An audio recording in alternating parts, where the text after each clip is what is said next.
Hello, everybody. This is January 2020, and I want to give you an update of the Sheet Music Singer project. It's more than just YouTube. We have some blog pages that are mainly lists of songs.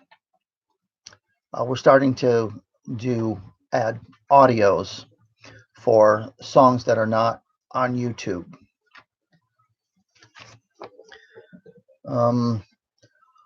I figured out how to find sheet music online, and you can learn to do that.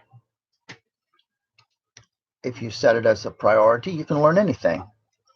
I figured out how to work with piano notes on the computer, and I've also found many of those notes available already online. And you can learn that too. And then I figured out how to use recording software to add the vocals. And a person can do that with a laptop or with a phone. And anybody can do that if they set that as a priority. And I'll tell you, there are probably 1 million sheet music that have been published. And some of those are still available in antique stores and thrift stores. So it's fun to go out and find things, and you can also just search online. A really top-notch website is the Johns Hopkins University. I think it's the Lester Levy collection, and there are many good collections. I like Mississippi State. I like UCLA. I've used the Sheet Music Consortium as a kind of a, would say, a search engine for online sheet music. But many universities have digitized collections now that are online, that you might even not be aware that they have them, but they are online. And I have recorded over 2,000 songs. It doesn't take that long to do a song the way that I do it now. And I have to tell you, though, that I appreciate getting requests, but I'm focused on the Milton Ager collection. You know, there are lots of gems that are waiting to be discovered, because the songs that I've recorded are just a fraction, and they're enjoyable, and I appreciate that a lot of you like listening to those. And I just want you to know that it's just a very small fraction of what can be done in this area. And I would love to have other people sing and create channels that have collections that could have new renditions of some of the same songs I've done. In other words, overlap. Or there's plenty out there that a person can do, can go for years and years and still finding new songs. 1924 is now in the public domain. This is January, and every year from here on, we should be getting a new year. And we got 1923 last year, and this year is 1924. Next year will be 1925. And each one of these years has lots and lots of great songs that you can find and explore and sing. You might choose a subject area that you like to focus on. Some real good ones are World War I. It has a lot of good songs. You might choose a composer. I think and you can try to do all of their songs, but you can't find all of them just because everything has not been uncovered. A lot of the songs have been lost, although they were published. We don't have them online yet. Ideas for that would be a special George Gershwin collection, possibly Cole Porter, Harry Warren, Irving Berlin, George M. Cohan, and on and on and on. I don't focus so much on performers, although I really do like Al Bowley, and of course many others. I focus on the sheet music, and that for me that's composers.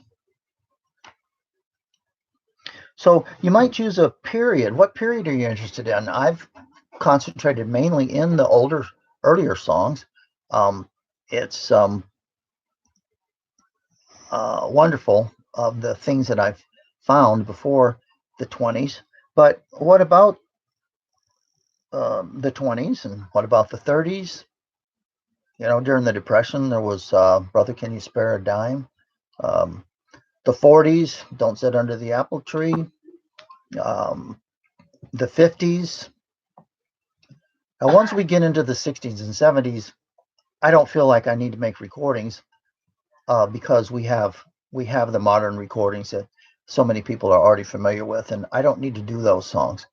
But what about way back there in the 1700s, when the United States was just coming into being, the Revolutionary period, and after that, we don't have recordings of those songs. So that would be just a fantastic research and a fantastic project to cover songs like that.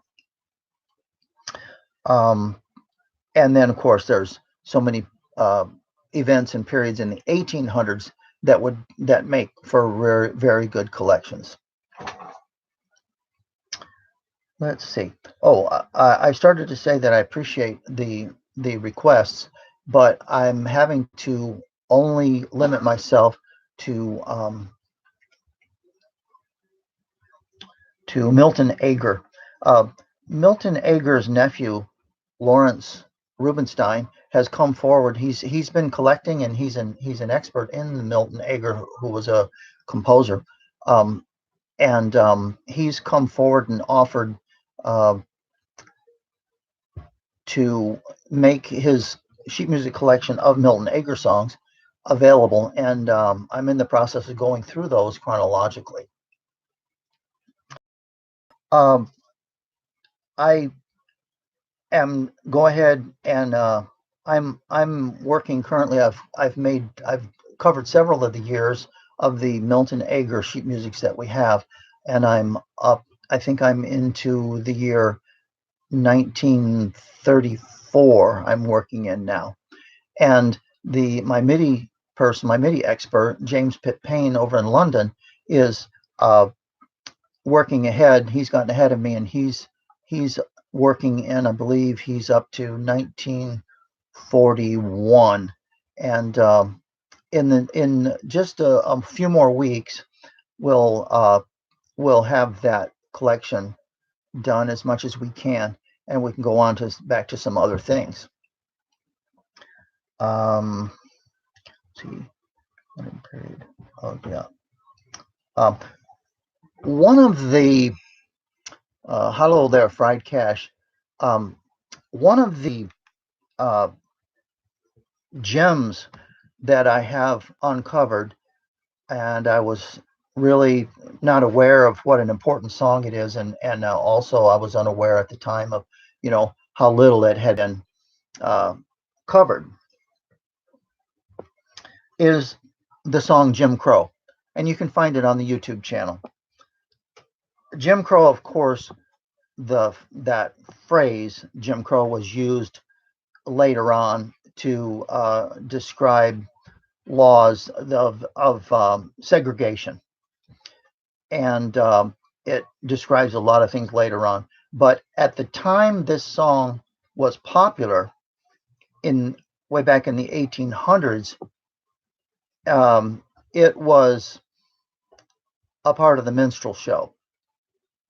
A solo minstrel would come out and dance the dance that Jim Crow was made on, and so I thought it would be kind of interesting. Hello, Martin Rooms from Spain. I thought it might be interesting to go through some comments, and we could go through comments that you guys have made from many for many of the songs. Sometimes the comments are as good as the video, and so. But the Jim Crow has a very interesting discussion, and I would like to bring your attention to it. Of course, there are haters under there, and a lot of people don't know the history, and they don't of the song Jim Crow, and they don't understand that it was one of the first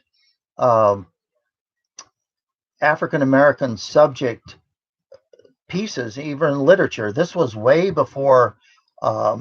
This was even before the Emancipation Proclamation, and before Uncle Tom's Cabin and things like that. It was before Stephen Foster. This was the very beginning, and so it was just at the time. It was not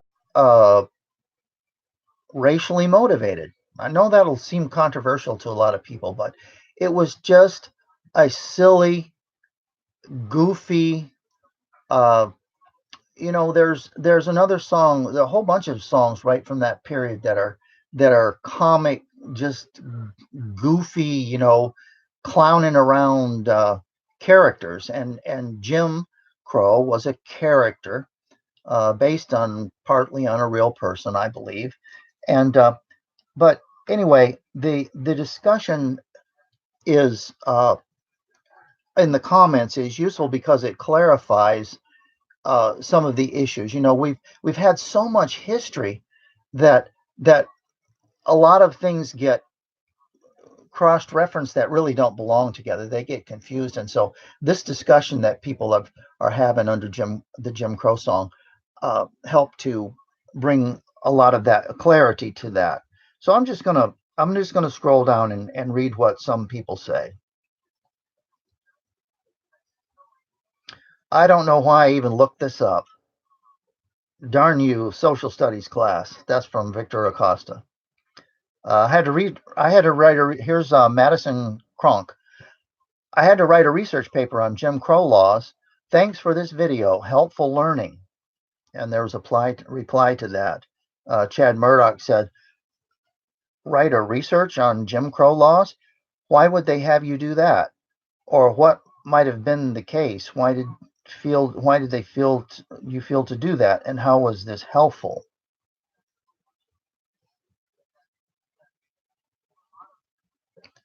And they wonder, see, Miss Harper wrote, and they wonder why such and so Most High continued to let us rise until the day of judgment.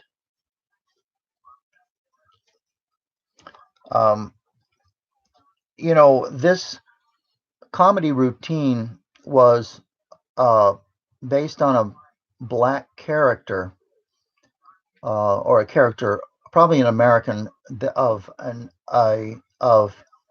some African lineage, and but it was performed by a white person because that's just how it was.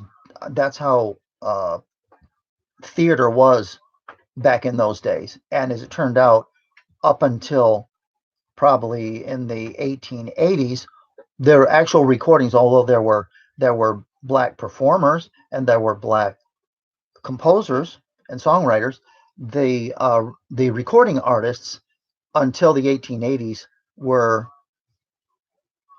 white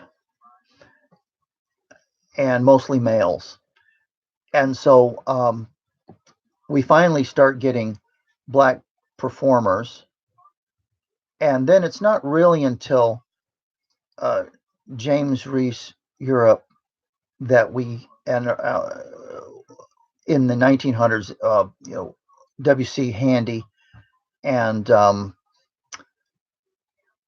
I'm leaving out a whole bunches of music history and performance here, um, that we start being able to get um, recordings and sheet music publications made by African American people, and shows made with African American performers with, uh, uh, yeah, performing their own music that they had written, and could begin to, like Noble and Sissel and Creamer and Leighton, who could begin performing um, their own music and speak for themselves, basically. Um, let's see. This is so haunting, it got stuck in my head after hearing this in history. Dear Warner Brothers, I'm not sure what that means. This is totally gonna stick in my head for a long time. Oh yeah, that's the character of popular songs, is they're supposed to get stuck in your head.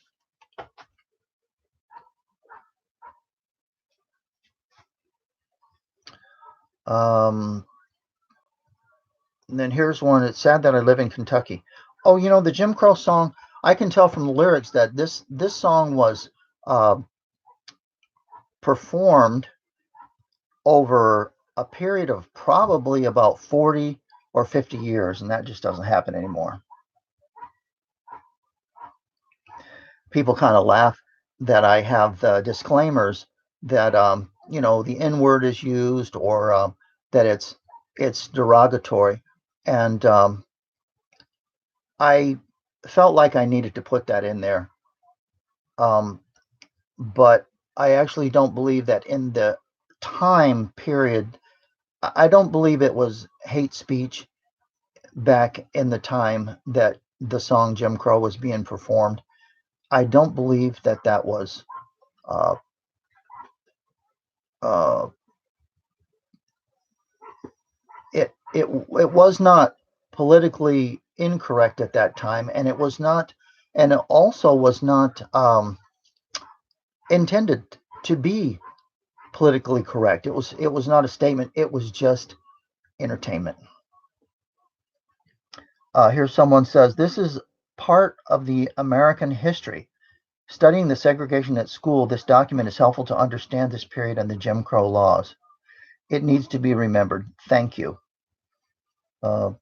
Yeah, the document, she's talking about the published sheet music with the full lyrics. I always sing the full lyrics. I like the original key and the original published arrangement.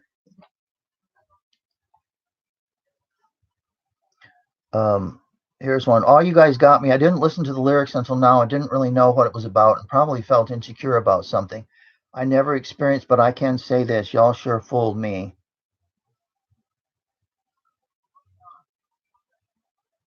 I never knew that songs had swear words back in 1828.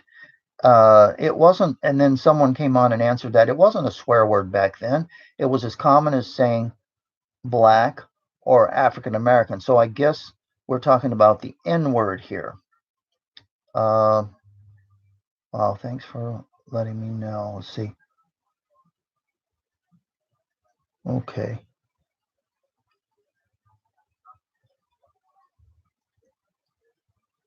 One of the things that you'll find out in this comment thread under Jim Crow is that there are modern usage of a lot of these concepts and words that are very much worse than these simple early songs had.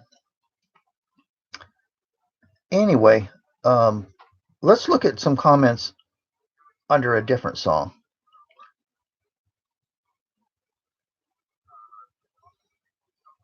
If I just go to Sheet Music Singer, and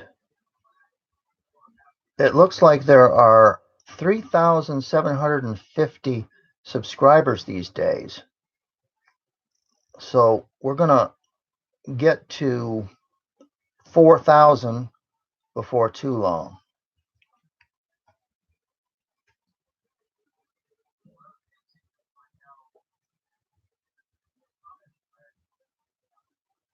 Well, let's see. Videos. Go down in the videos here. Find something. I record all kinds of songs. You'll find in the collection there's all kinds of songs in because I record. My goal is to record every kind of sheet music there is. Let's see.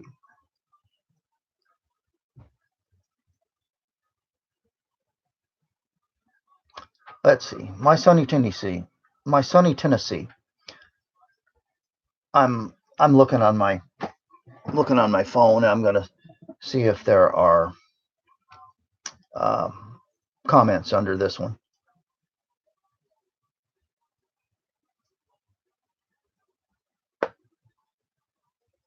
Yeah, we've got some comments here. This is exactly how I felt about getting back to Tennessee in 1987 when I was living in Michigan for only 15 months. That's pretty cool. It doesn't happen with all the songs, but it is true that a lot of these old songs do have sentiments and feelings that and events that still apply these days. Why would anybody go back to those old early times? And it's just interesting and fun to learn about. Martin's Room. I've been looking for Ray Noble and Charlie Coons, but without any luck. And Martin's Room also says, I adore Al Bowley's music. We have video of Al Bowley that was taken in the 1930s. Video of him singing with a piano player. There are quite a few songs, maybe, I don't know, maybe 5 songs that I've seen. And he died as a civilian. He died in London in World War II during 1941. There was a bomb and outside of his apartment building, and he died. But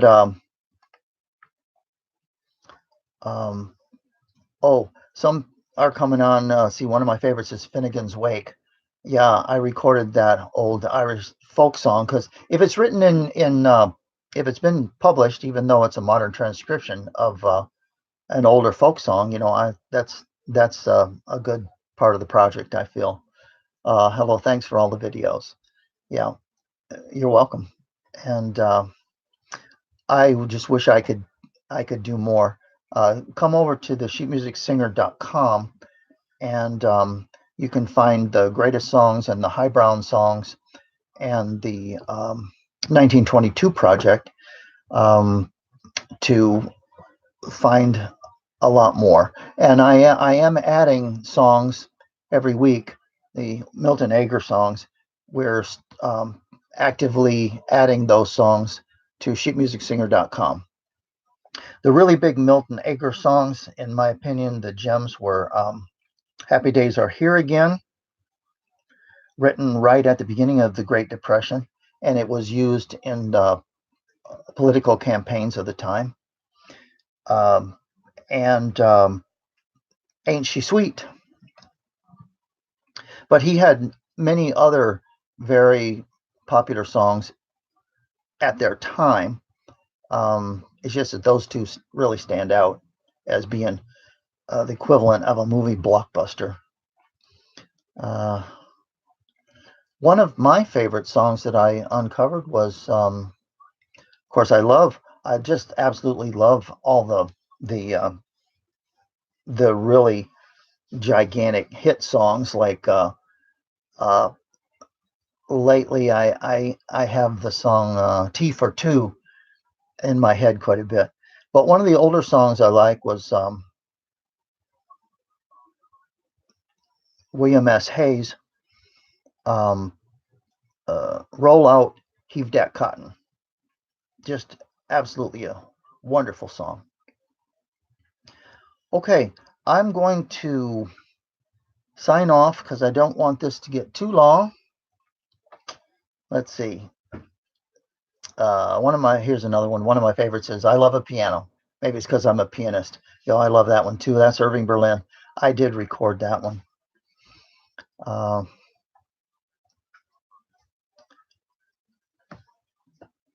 I hope you'll spend time listening to some of the recordings.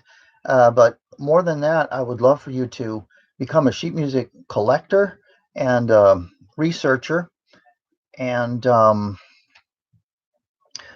like I said, I would love for you to learn to work with MIDI notes and MIDI files. Love you to work with recording software. Right now I use Audio Evolution on my smartphone to do the recording, just using the built-in microphone. And love for you to learn to create a channel or a website and stuff it full of recordings. I look at the information about being successful and having a meaningful life, and people dream of doing things, but the more important than the intention or the decision is to follow through, and every day to learn something a little bit that will help you every day. And then once you start recording, to schedule yourself to record a song a day if you can do that. You don't want to burn out. I don't suggest 10 songs a day. That will definitely burn you out, because it's not just stepping up to the microphone. There's working with the files and practicing and rehearsing and then filing things and uploading, staying organized. Another thing that I want to say is I love the fact that YouTube, for example, and other online things are fairly stable and they're reliable long term. So I'm happy that I've been able to put and I don't do this alone. There are people helping me, and I've had Michael Booth sing, and I've had Vansha March sing, and so there are many other people that are involved, and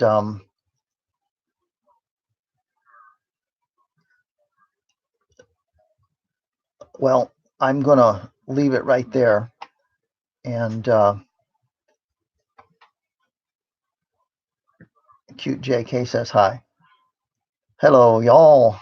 Oh, I just want to say on a personal note, one of the reasons for some of the changes that have been going on in the project is that I'm now living the RV life full time. I travel, and so I go do a little bit of wilderness camping and mainly RV living, RV parks rather. And so the internet is sometimes a challenge to have. And anyway, I just wanted to let you know that I'm moving around, and it's possible that I'll be able to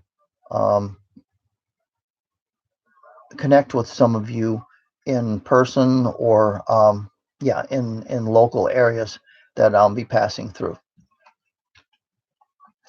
Okay, keep listening and have a great time. I'm gonna end this update now.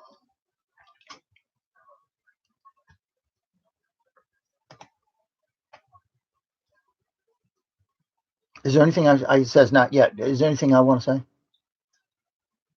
No, I think you've said enough. Now you can have women following you around. I hope half of them are women, That's not what I said. but you know